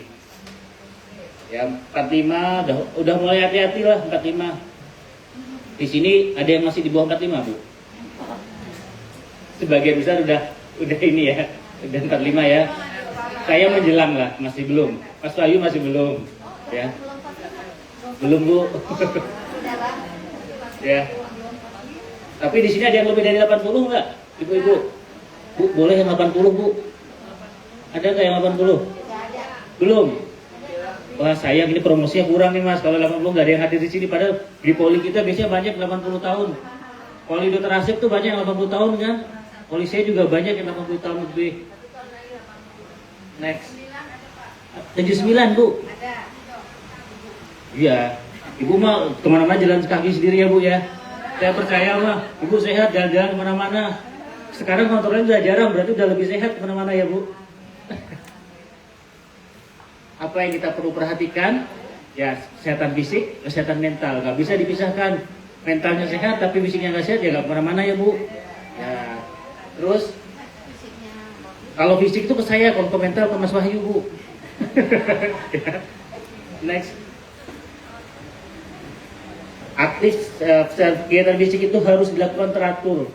Nggak bisa kalau kita besok minggu depan saya mau ke Singapura misalnya, baru sekarang latihan fisiknya, ya nggak bisa. Baru sekarang olahraganya, enggak, itu harus teratur ya. Yang anggota senamnya sama Bu Win berapa orang di sini? Banyak ya. Ini anggota Bu Win banyak ya. Berarti udah teratur tiap minggu ya Bu ya. Harus dijaga aktivitasnya. Aktif secara fisik, baik itu olahraga, baik itu saya masih bekerja, masih ada usaha, masih ada toko atau apa di rumah, atau masih masak, masih beres-beres rumah, lakukan secara teratur. Hanya memang aktivitas itu perlu disesuaikan dengan kekuatan fisiknya. Kalau misalnya bersihin kebun, nih, yang nggak kuat lututnya atau pinggangnya jangan terlalu lama, jongkoknya bisa sesuaikan. Pakai alat bantu, mau pakai kursi, mau pakai alat apapun gunakan. Jangan hanya jangan memaksakan diri, ya. Ya bersihkan rumput seharian selesai, tapi 2 minggu masuk rumah sakit atau 2 minggu tiduran, kan gak enak kan? Teratur ya. Kemudian ya, jaga kebugaran tubuh, sirkulasi darah, fungsi jantung. Nah itu kan aktivitas yang rutin. Nanti biasanya tubuh akan menyesuaikan terus. Ya manfaatnya apa? Jadi lebih rileks, lebih kalau orang yang aktif mana-mana masih aktivitas ke pengajian, ke pasar masih melakukan, biasanya orangnya lebih santai biasanya, jarang marah-marah ya Bu ya. Kalau yang sering marah-marah dilihat apa yang bikin masalah ya. Kalau yang normal biasanya masih kemana-mana, biasanya orangnya nggak akan pemarah, nggak akan cemas ya. Suasana hatinya jauh lebih menyenangkan. Ibu-ibu yang masih bersedih mungkin ingat-ingat lagi apa yang bikin masalah ya. Terus pertimbangkan kemampuan masing-masing tadi saya bilang. Yang punya keterbatasan sesuaikan aktivitasnya. Tapi bukan berarti diam, bukan berarti tidak melakukan, ya. Ya intensitasnya lebih ringan aja, ringan sedang sesuaikan. Kalau kita habis sakit, ya yang ringan-ringan dulu. Kalau sudah rutin, boleh naikin sedang. Tapi aktivitas berat untuk usia yang lansia, sudah mulai menjelang lansia, sebaiknya hindari. Beda, waktu dulu kuat main badminton 3 babak, ya sekarang jangan dipaksakan. Main yang ringan-ringan aja gitu ya. Ya boleh, nyapu boleh. Aktivitas sesuaikan, itu yang penting. Kita sadar bahwa kita sudah mulai ada keterbatasan, ya, sesuaikan aktivitasnya. Lanjut. Terus jangan lupa juga, bukan berarti sudah usia lanjut tidak boleh makanan A, B, C, enggak. Semuanya masih boleh kalau menurut saya, tapi sesuaikan. Kalau ada gangguan A ya, gangguan A aja hindari, bukan semua makanan dihindari ya. Tapi tetap yang penting adalah berat badan usahakan ideal, ya. Jangan nambah. Kalau nambah berat badan yang jadi overweight itu jadi banyak yang muncul nanti. Ketemu dokter Asep, ketemu saya, nanti ketemu dokter Sudirman, neurolog, yang dokter Mimi ketemunya nanti tiap minggu, ya. Sesuaikan. Kemudian berjaga berat badannya ideal. Bukan berarti jadi kurus, nggak makan apa-apa, enggak ya. Yang berlebihan, ya jangan stres. Coba ditata dietnya, ya. Tapi jangan termakan dengan isu diet yang udah nggak makan daging sama sekali. Saya nggak setuju. Menurut saya kita perlu seimbang makanan. Ada sayur di situ. Apa sayur yang boleh? Kalau punya asam urat, sesuaikan sayurnya apa yang bisa, ya. Kalau di sini kita punya dokter gizi, ya konsultasikan dokter gizi. Atau tanyakan ke dokter yang saya punya gangguan, misalnya gangguan ginjal, ya tanyakan dokter Puspuji apa yang nggak boleh, apa yang boleh. Saya punya gangguan habis stroke misalnya, kesulitan makan apa, nah, itu sesuaikan aja. Tapi bukan berarti semua makanan nggak boleh ya. Justru tubuh kita itu perlu makanan yang seimbang. Nutrisi semuanya dibutuhkan, baik itu makro maupun mikro, ya. Yang kayak serat, vitamin dan mineral itu baik. Ya kalau kolesterolnya lagi tinggi, kontrol makanan yang berlemaknya. Kalau kita lagi dehidrasi atau kegiatan yang banyak di luar misalnya, cairan harus cukup, ya. Yang cairan itu harus dibatasi kan, biasanya kalau ada gangguan jantung atau gangguan ginjal, sesuaikan, ya. Berlebih kan makin berat jantungnya, makin berat ginjalnya, itu aja sih. Kalau tidak, semuanya dimakan, Bu.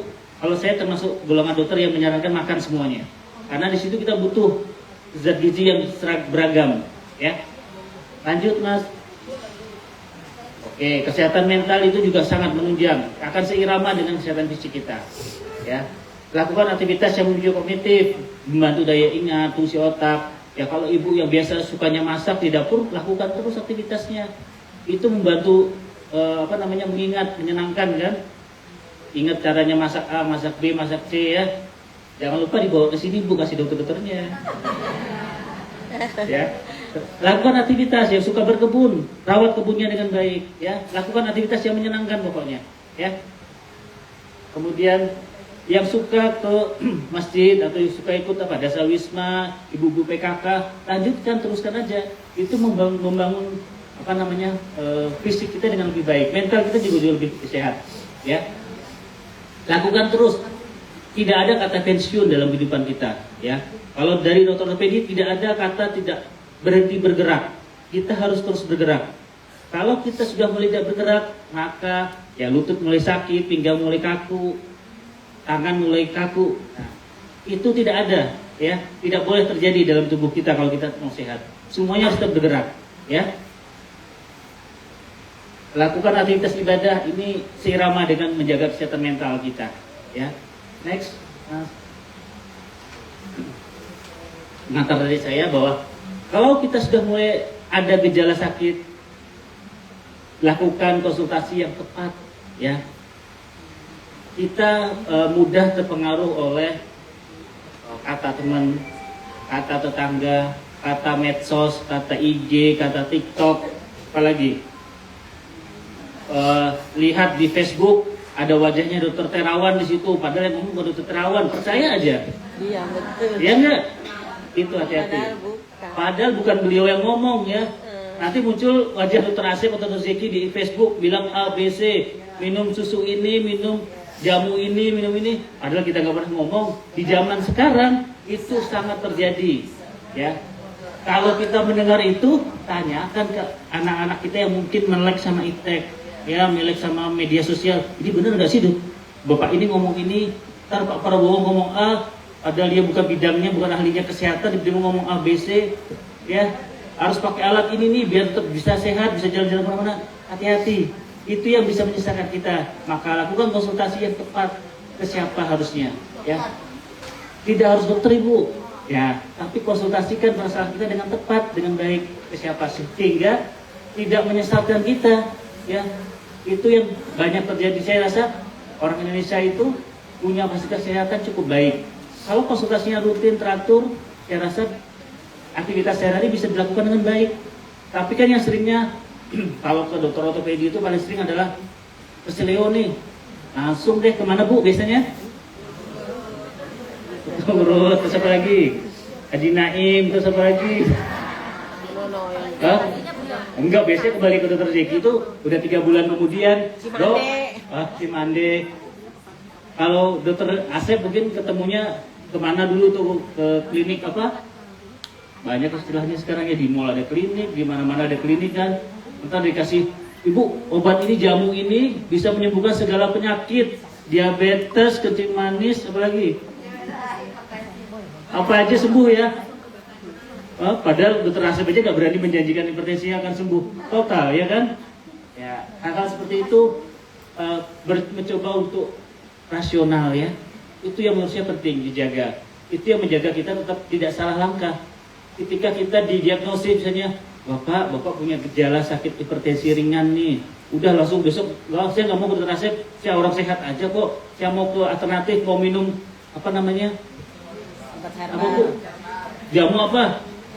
herbal dari apa namanya tabib apa Bu? Ya hati-hati, nggak hipertensinya mungkin nggak kelihatan, muncul-muncul nanti ke dokter Wiwin jadinya apa stroke. Hati-hati karena nggak terkontrol, hati-hati ya. Karena kalau sakit jantungnya muncul, sakit stroke-nya muncul, ya tadi akhirnya apa? Tubuh tidak akan bergerak. Kalau sendi kita tidak bergerak, ya jangan harapkan kita bisa sehat. Ya, kalau dari dokter ortopedi yang penting adalah seluruh sendi itu bergerak, itu nandakan kita bisa masih sehat. Ya, ya jaga kondisi tubuh tetap prima, tetap aktif. Ya, sebenarnya itu aja kuncinya. Kalau lutut yang sehat itu pasti tubuhnya di atasnya sehat semua. Gak mungkin lututnya bisa sehat kalau tubuhnya yang lain tidak sehat. Karena mau jalan jantungnya nggak kuat ya percuma. Lututnya tidak ada pengapuran tapi jantungnya nggak kuat ya nggak mungkin jalan kan. Kalau overweight lututnya juga jadi beban yang berat ya. Tubuh kita itu ketika berjalan lutut harus sehat, ankle kita harus sehat, pinggang juga harus nyaman. Kalau misalnya lututnya sehat, jantungnya sehat, matanya buram, katarak mungkin nggak jalan Bu. Dituntun kan nggak enak kan, harus sehat semuanya gitu loh. Ya ini kalau saya dari ortopedi, kita punya klinik ortopedi di atas bagian mungkin sudah ya. Kalau ada keluhan jangan salah konsultasi, itu aja pesan saya. Ya, next. Oh ini ngulang-ngulang aja nih. Selalu jaga aktivitas dan hobi yang biasa dilakukan. Yang tadi yang suka masak silakan masak, yang suka berkebun. Yang suka bikin kue jangan lupa ya Bu, dokternya. Jalani semuanya dengan senang dan bahagia. Ya, kalau ibu sehat, kuat ke rumah sakitnya nggak perlu ditemenin anak-anak kan? Ya, tapi tetap hati-hati. Tapi kan nggak tergantungan kontrol dokter Asep setiap bulan, kan nggak perlu ketergantungan. Orang jantungnya sehat masih kuat, kan yang penting kontrol teratur, tensinya masih normal, tidak sakit kepala, lututnya sehat, kan enak kontrolnya teratur. Nggak perlu ditemenin, nggak ngerepotin anak kan, nggak ngerepotin tetangga, ya. Jaga kualitas hidup dan cegah stres dan depresi. Ya, next. Oke, saya rasa ini kalau kita mau diskusi, saya buka Mas Wahyu untuk diskusi. Ya, biar nggak lama-lama ya Bu ya. Kayaknya udah ditunggu bapaknya di rumah buat masak. Sholat Jumat cuma dikit kok Bu yang dihitung di sini. Ibu kan nggak sholat Jumat kan. Baik, terima kasih Dokter Zeki. Sekarang kita akan masuk ke sesi diskusi. Monggo, sudah ada satu penanya, silakan. Terima kasih Dokter Zeki. Assalamualaikum warahmatullahi wabarakatuh. Nama saya Vera. Yang saya ingin tanyakan dokter, usia sih memang sudah 50 ya dok ya. Cuma kendala saya kalau habis bangun tidur itu lutut suka nyeri gitu loh dok. Tapi itu hilang timbul gitu. Pertanyaan saya, apakah kalau masalah lutut itu penyakitnya gejalanya itu hilang timbul, kemudian kalau habis bangun tidur itu suka nyeri gitu dok, apa sih yang harus kita lakukan? Apa diem dulu gitu loh atau bagaimana gitu loh dok? Itu aja dok, terima kasih. Kenapa? Enggak, kadang-kadang, tapi hilang timbul gitu loh dok. Itu gejalanya. Makasih dok.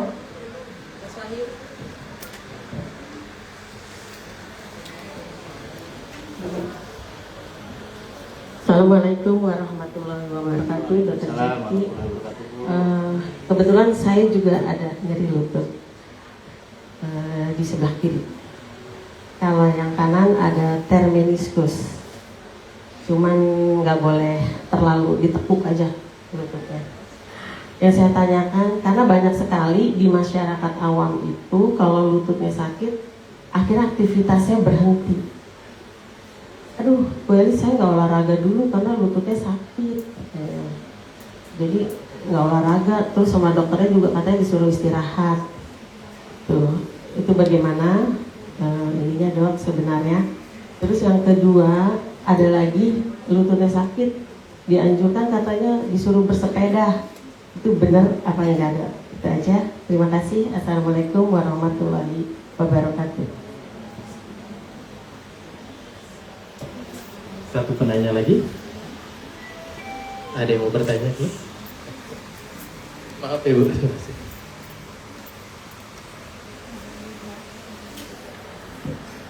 Bismillahirrahmanirrahim. Assalamualaikum warahmatullahi wabarakatuh. Dokter Zeki, saya ingin bertanya, kalau tadi dokter mengatakan jangan salah konsultasi ya dok. Itu kalau ortopedi dengan syaraf itu bedanya gimana ya dok? Karena kadang-kadang kita tuh bingung gitu loh. Kalau mau ke dokter tuh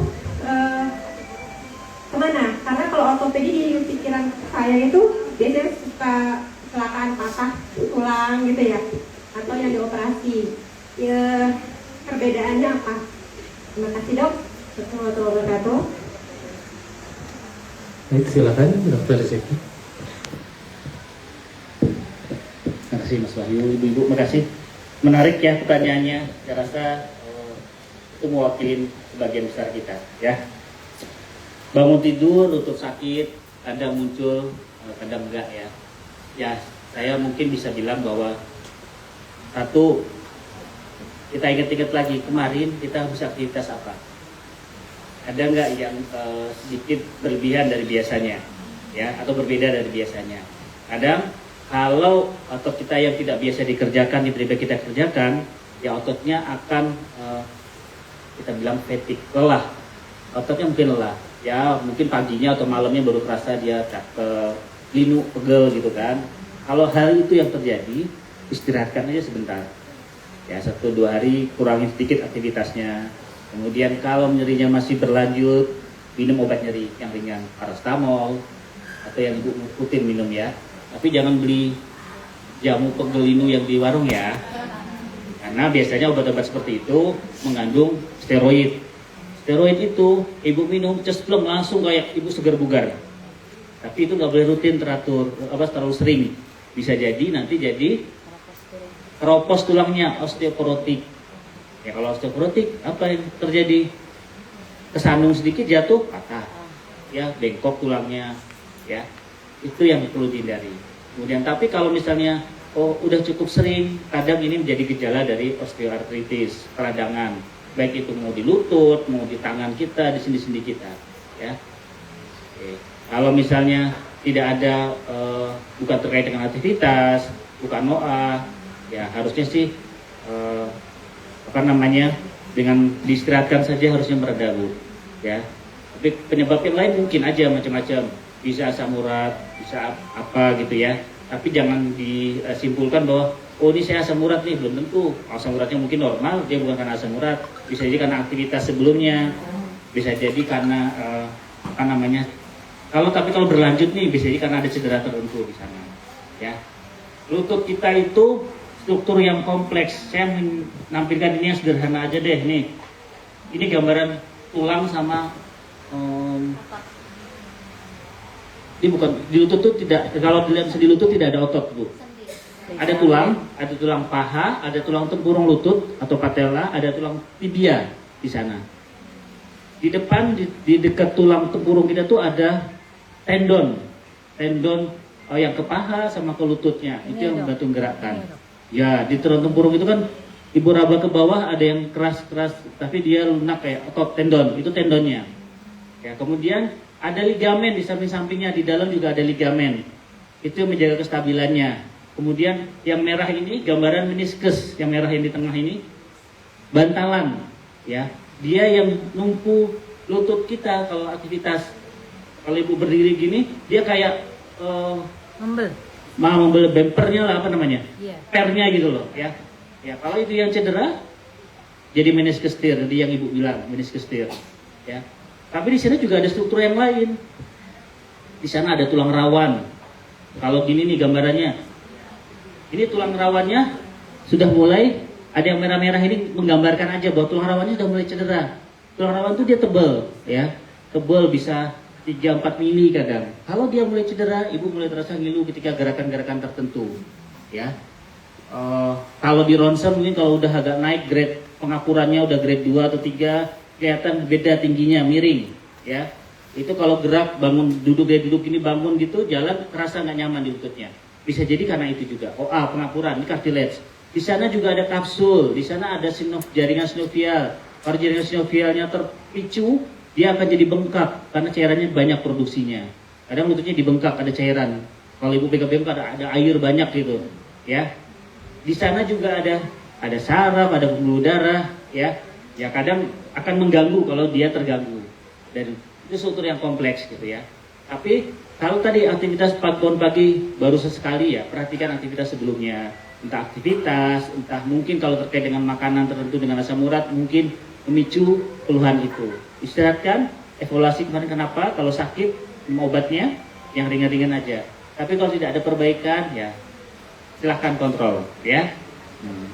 Kemudian pertanyaan kedua tadi, bagaimana ketika olahraga? Nah, saya cenderung menyarankan bahwa ketika kita cedera satu tendon, satu urat, jangan semuanya berhenti untuk digerakkan, diaktivitaskan. Ya, kalau cederanya lututnya mungkin kita kurangi bebannya. Kita kurangi bebannya untuk olahraga, untuk aktivitas. Bisa dengan alat bantu, bisa dengan misalnya ibu pakai deker kan, nah pakai dekernya, aktivitasnya aja, intensitasnya aja yang dikurangi, tapi bukan berhenti. Tangannya kan boleh bebas bergerak kan, ketika senam kan bisa bebas bergerak. Kurangi bebannya, latihannya dengan apa, misalnya berenang, berlatih di air, dengan berenang atau jalan di air, itu beban lutut juga berkurang misalnya. Atau gunakan tongkat untuk aktivitas, gunakan dari deker, bisa brace ya. Tapi tetap yang nyerinya kita cari tahu masalahnya apa ya, obati nyerinya. Tapi jangan menunda terlalu lama ya. Kalau terkait dengan ekstremitasnya, entah itu tangan atau kaki, menurut saya segera tetap lakukan olahraga, bukan berarti berhenti, cuma sesuaikan aktivitas olahraganya ya. Jadi tubuh kita tetap bugar. Kita dua tangan aja nih, kalau kita kaku kan diem aja, kita ikat aja seharian, besoknya kaku banget kan. Iya. Itu gambarannya. Kalau lutut kita atau kaki kita gitukan juga, semakin lama dia berhenti semakin kaku tangan kita atau kaki kita ya. Kemudian bersepeda, secara umum bersepeda silahkan saja. Cuma kalau dengan bersepeda itu ibu tambah sakit, kalau saya sih ngasih keluhnya ketika ibu berani sepeda tambah berat sakitnya, ya hindari. Tapi kalau dia tidak tambah sakit, ya lakukan, bergerak ototnya. Kalau tambah sakit, kita perlu evaluasi. Apakah cara bersepedanya nggak pas, tidak tepat cara bersepedanya? Itu yang kita koreksi cara bersepedanya, ya. Atau posisi kan kadang bersepeda itu dia terlalu membungkuk, ibu tambah nggak nyaman, berarti kursinya disesuaikan. Atau posisi kakinya ketika mengayuh sepedanya, dia nggak boleh ke posisi tertentu, bisa hindari, ya itu yang dihindari. Boleh berlatih seperti itu. Bersepeda itu melatih kelenturan dari sendi lututnya. Ya.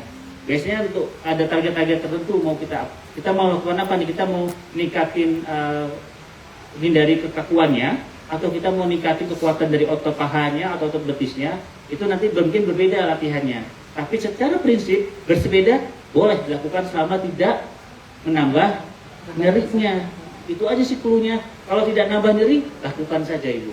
Ya, ya kalau punya bisa mau bersepeda di luar silahkan. Kalau punya sepedanya dan aman jalannya ya. Kalau punya sepeda statis di rumah lakukan, silahkan. Ya. Terus satu lagi, oh ya, antara saraf sama ortopedi ada lagi beda saraf bu, ya kan? Ada saraf, ada beda saraf.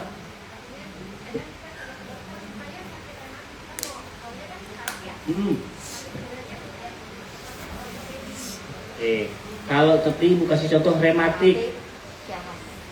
Kalau rematik, bolehkah ke dokter umum? Boleh aja. Boleh kan?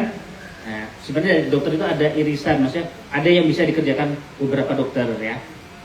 Rematik cenderungnya apa keluhannya? Misalnya peradangan di situ atau kaku ya. Kalau rematik misalnya itu bisa ke dokter satu. Kalau ortopedi bisa ya, ada ekstremitas dia. Dokter umum jelas bisa, ibu kalau kontrol. Oh dokter reumatologi kalau di penyakit dalam, ya itu juga. Reumatologi itu bisa autoimun, bisa persendian dia. Ya.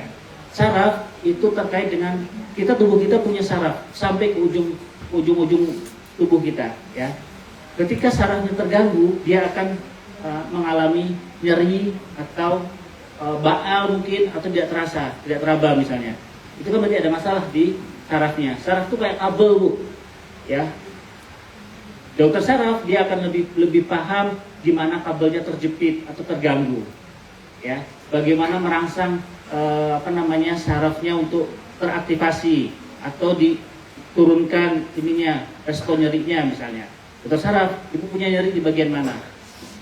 Nah, kalau untuk ortopedi itu sebenarnya adalah rangka tubuh kita, tulang belakang dan kaki tangan, ya. Memang yang lebih dikenal dokter ortopedi sebagai tukang patah tulang, ya, sama Haji Naim terkenalnya, ya kan? Tapi ortopedi sebenarnya patah tulang itu hanya sekitar 20% lah saya bilang, ya. Karena masalah di tubuh kita itu yang ditangani ortopedi nggak cuma itu, ya. Boleh tampilkan ini saya tadi yang ortopedi yang ROTC dokternya, ya. Kita ortopedi itu punya 9 divisi dan sub bidang atau konsultan, ya. Punya 9 seharusnya. Di RSI cuma punya 8 kita dokter, baru 8, ya. Yang dikerjakan sama dokter patah tulang itu sebenarnya hanya bidang trauma dan accident, sebenarnya bidangnya itu trauma, ya. Kalau ibu punya gangguan yang udah mulai OA, udah pengapuran, perlu lututnya udah nggak bisa dibentuk, udah nggak bisa digerakin lagi, perlu diganti bonggolnya, diganti sendinya, ya dokter ada rekon yang ngerjakan. Siapa, ahlinya. Siapa dokter? Rekon. Di sini kita tidak ada yang khusus, tapi kita punya konsultan yang Dokter Bambang, Dokter Yogi itu pengajar untuk rekonstruksi di RSCM, ya. Tapi yang punya konsultan khususnya tidak. Tapi beliau berdua itu konsultan, pengajar untuk rekon. Tulang belakang, spine, ya. Ini kita di sini ada Dokter Nurul, Dokter Zaman, Dokter Ahmed. Mungkin ada yang udah kontrol ke beliau kan? Itu tulang belakang itu dia kan ada rangkanya di sana, ada tulangnya, tulang sebagai rangkanya. Tetapi itu beririsan dengan dokter saraf, karena di situ tulang belakang ada pembuluh sarafnya kan di sana lewatnya. Di situ juga beririsan dengan dokter bedah saraf, ya. Dokter saraf sama bedah saraf ketika sarafnya perlu intervensi dengan tindakan dokter bedah saraf yang akan intervensi, ya. Ini kadang dari dokter bedah saraf, kadang dokter ortopedi. Kalau di situ sarafnya dijepit, tulangnya kan perlu direkonstruksi, dibebaskan jepitannya. Dokter ortopedi yang mengerjakan biasanya, atau dia nggak stabil, tulangnya goyang, tulang belakangnya, Dokter Ahmed yang lebih ahli mengerjakan itu. Kemudian intervensi itu bukan bidangnya ortopedi, dia ada tata laksana intervensi nyeri, ya, tapi bukan konsultan. Sport itu cedera olahraga sama soft tissue, itu saya mengerjakan. Cedera olahraga itu sendinya bermasalah misalnya, perlu dilakukan intervensi terhadap sendi-sendinya. Kalau saya bidangnya mengerjakan itu dengan tindakan yang minimal invasif, dengan otoskopi misalnya. Baik itu cederanya nggak di tulang kan, cederanya nggak cuma tulang itu malahan. Ada tadi meniskus, ada tendon, ada otot yang perlu dikoreksi di daerah persendian. Kemudian ada meniskus, ligamen. Nah, itu tidak cuma, memang banyak cederanya terkait dengan olahraga. Tapi cedera ini juga muncul pada lansia. Meniskusnya mulai terganggu, cartilage-nya mulai terganggu. Nah, itu intervensi saya di sana. Kemudian ada hand dan microsurgery, tangan, ya, persendian tangan maupun siku. Ini kalau di sini ada Dokter Wildan sama Dokter Prima yang lagi ngambil pendidikannya. Ya, itu hand dan microsurgery. Kemudian tumor pada tulang, ekstremitas juga beragam. Ahlinya di sini ada Dokter Yogi. Kemudian ada pediatrik itu anak-anak, ya. Anak-anak itu dari lahir aja kadang nongol, kadang kakinya bengkok misalnya, atau jarinya punya 5 jari misalnya. Beliau yang ahlinya sebenarnya, ya. Walaupun itu sebagian besar bisa dikerjakan oleh ortopedi umum, ya. Kemudian ada lagi yang shoulder khusus atau konsultan shoulder. Ada ya, konsultan shoulder itu dia bahu dan siku. Ada lagi konsultan di ortopedi itu konsultan foot ankle. Biasanya lebih cenderung ke ankle dan kaki ya. Walaupun secara umum dari A sampai Z tadi itu bisa dikerjakan oleh dokter ortopedi umum. Kalau tindakannya sudah lebih spesifik, biasanya dari ortopedi umum akan dikonsulkan ke konsultan tadi yang saya sebutkan ya. Jadi yang bedah tulang, yang patah tulang ada berapa persen Bu? 1/8-nya, 1/9-nya sebenarnya. 8 bidang itu adalah bukan patah tulang sebenarnya ya. Jadi kalau Ibu ke poli saya, ke poli Dr. Reza, ke poli Dr. Bambang kan jarang yang patah tulang kan, enggak, minimal sebenarnya ketemu patah tulang. Yang ketemunya ibu sama ibu-ibu kan ngobrol di poli saya ya. Maksudnya lebih banyak ke degeneratif kalau sekarang. Degeneratif itu karena usia ya. Usia itu udah mulai terganggu tuh, lututnya mulai terganggu, pinggangnya mulai nggak nyaman, pinggulnya mulai nggak nyaman, duduk nggak enak ya kan. Nah itu semua bisa dikonsultasikan ke ortopedi. Walaupun tadi ada tempatnya untuk dokter bedah saraf, ada tempatnya dokter neurologi, ada tempatnya dokter penyakit dalam di sana, apalagi ada tempatnya dokter rehab medik nanti intervensi di sana, ya, begitu. Terjawab semua belum Bu? Yang ke-9 apa dokter? Yang di rumah itu? Tadi apa ya? Trauma, spine. Oh iya. Ya, trauma itu satu bidang konsultasi sendiri, trauma lanjut, advance maksudnya. Kita punya dokter Bambang di situ, yang ahli trauma sebenarnya, gitu. Terjawab ya Mas ya? Udah dijawab semua ya Bu ya? Pertanyaannya?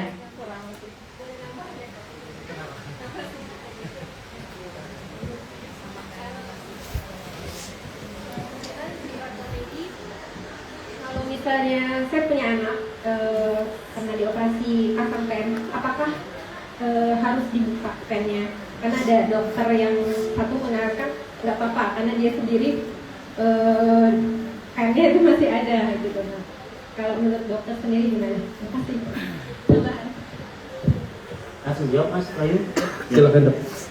Pen itu kan alat bantu kita untuk membantu tulang yang patah itu nyambung dengan baik, ya. Selama dia tidak mengganggu aktivitas ke depan, satu. Yang kedua, selama tidak mengganggu. Yang kedua, selama pennya tidak ada masalah di kemudian hari, kan nanti Ibu konsultasi sama dokter yang pasang. Dok, ini alatnya kalau dibiarkan terus di dalam aman apa tidak? Hampir sebagian besar implan ortopedi itu aman untuk ditinggalkan di dalam tubuh, ya. Hampir sebagian besar. Jadi kalau selama anaknya tidak punya keluhan, biarkan saja. Tapi kalau di situ keluhan muncul, dia nongol banget, kalau tersentuh nggak enak, misalnya kepentok bukan ditabuk, dicentuh gitu nggak enak, ya kan itu mengganggu kan. Sebaiknya dilepas pennya kalau tulangnya udah nyambung. Atau gerakan tertentu, misalnya dia pennya di tulang paha bawah gini, pas Ibu gerakan lututnya kok ceklek, dia ganggu gitu misalnya. Kalau mengganggu, sebaiknya dilepas.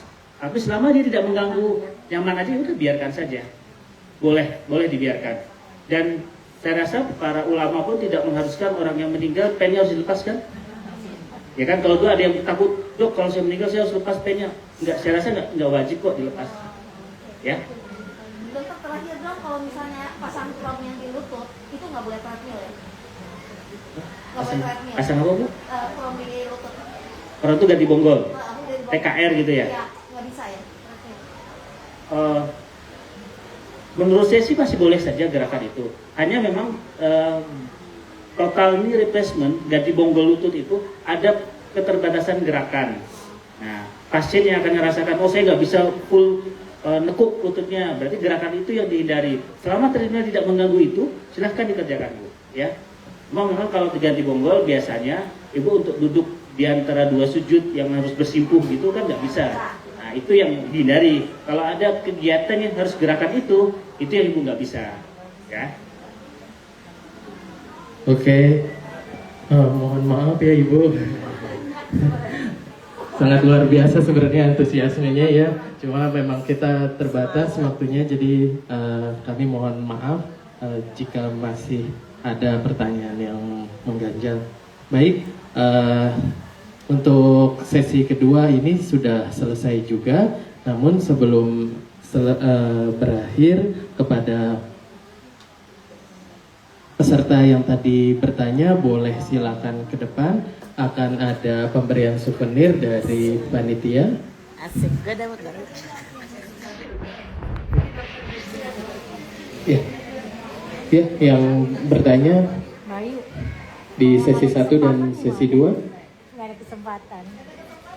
Iya, iya dok, nggak ada kesempatan ya dok. Enggak ah. Kalau ada kesempatan lagi. Kepada Dr. Sudirman.